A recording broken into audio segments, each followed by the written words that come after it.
In AutoCAD 2021, we've added a new drawing history feature, providing automatic insights right within the drawing to see the evolution of your work. Let's say you just got back from a meeting with a client to get feedback on some recent work. When you open the file, you're immediately notified that the drawing's been updated.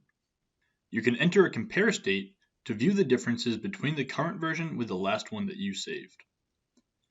Now, your team experimented with adding some rooms on the first floor, but during the review, the client said that she wanted to go back to an open floor plan that you had earlier. You can pull up the new Drawing History palette to see past versions of the drawing.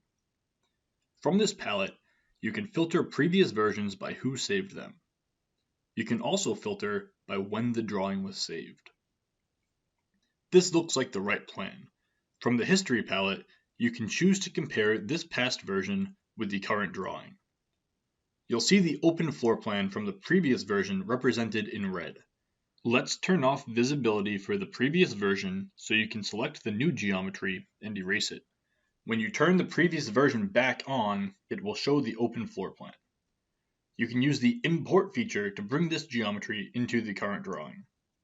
And since this is a live comparison, any deleted geometry that was shared by both versions will show in the previous version, so you can import that back to the current drawing.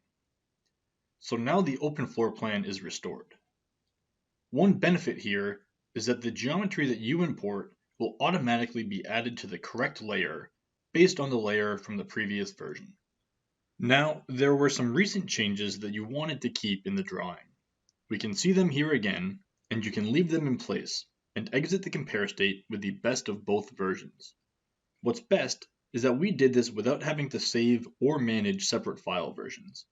So with drawing history, you can get insight into the evolution of your work easier than ever before.